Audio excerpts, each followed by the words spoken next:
about misinformation. Again, talking about how great the internet is and how great it is to connect everybody. Because again, I've talked about this so many times. There's a pros and cons to everything, right? There's pros and cons to their own weapons that they're using against us, including the internet, including the information flow, including how they're, the mental health that people are having from being obsessed with technology. But they knew when they did this with the internet that there was going to be issues with people like me and you who were way smarter than they ever thought people could be at this point, because they assumed everybody was dumbed down.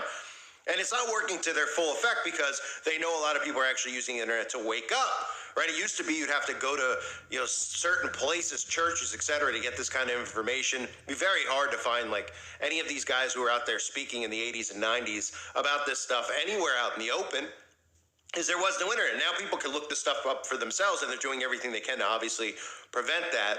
They're doing everything that they possibly can to make sure any voice that is exposing what their devious plans are gets silenced, and they label it as misinformation. And the suckers out there just agree with these people, not realizing these people are enslaving them and stripping all of us of our rights.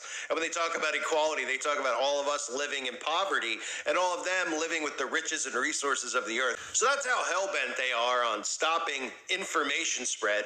It's amazing that people have gone away from the thought process of saying, well, if it's something I don't agree with, I'll just shut it off. If it's something I'll just, somebody can have a difference of opinion. If I don't agree with it, I'll research more and I'll see if there's other information, et cetera, et cetera. It's because they know that everything that people like me and you are saying is 100% truth. Everything they're doing is so obvious to see. We've all called it before it's even happened, and still there's people that think we're conspiracy nut jobs because they're so narcissistic, so prideful, and so indoctrinated by these. I don't know what they see in these people that they actually believe. Like, do you not see these people and just immediately your brain just go, what a demon? You could just sense what demons these things are. But yet we live amongst people who love them. They're like, oh yeah, everything they say is accurate and truthful. And now we have these people who are telling us that you're going to have a digital ID in the future. And again, as the next outbreak rolls out, which is here right now, as all this stuff goes down, everyone's like, oh, that stuff went away. It was going away.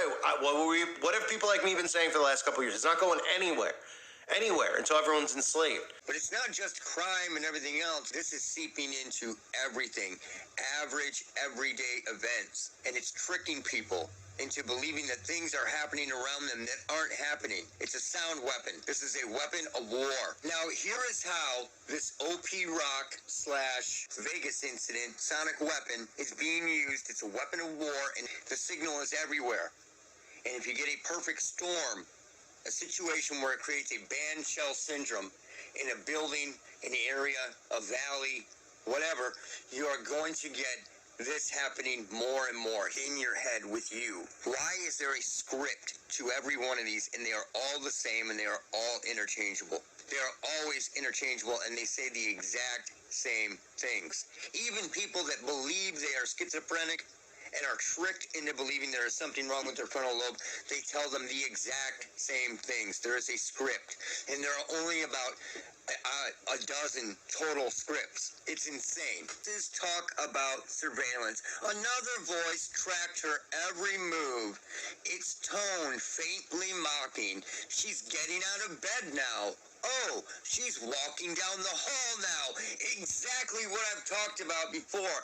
This is one of the many scripts. Surveillance. You'd have to be insane to believe this in the first place. It is the same script over and over. I've openly had serious issues with psychiatry's ever-growing catalog of created and voted in mental illnesses. This catalog is called the DSM, or Diagnostic and Statistical Manual of Mental Disorders, and each new release of the DSM gets fatter and fatter, just like the people in the industry who are banking off of this, right?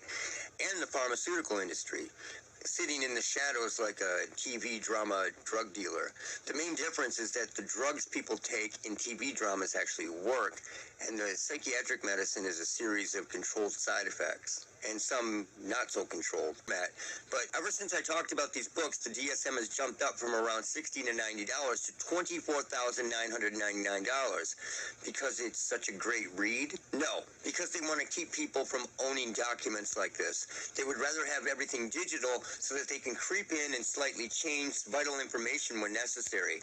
Having paper documents and books in print format holds them accountable. And these people do not like to be held accountable about anything, especially the ever-evolving mental health narrative. And let me say this, I used to be deeply interested in psychology and psychiatry. Now, all these years later, after truly studying and researching the subject, it is so irritating to hear these parrots speak about it. It borders on painful. After a lifetime of being fed a fictitious narrative, I'm just normied out. Robert Wentworth Little and the SRIA, the educational juggernauts that designed the education system and the frameworks that we have today. The road is a lot deeper than going. A lot of people go to church, and I understand why we all win. I win. We all go. But when you understand that the church is actually very demonic, yeah, they might say some words and preach some stuff. But when you actually check, the majority of them are in cahoots. There's a big Babylonian New World Order, One World Order system. He sounded, saying to it, "Hear me, you who have ruled the earth all this time. I announce this to you before you disappear. After you, no one shall rule as long as you, or even half as long, the whole earth, and with much oppression dominated its inhabitants. And it had greater power over the world than all the wings that had gone before. Then I heard a voice saying to me, 'Look before you and consider what you see.'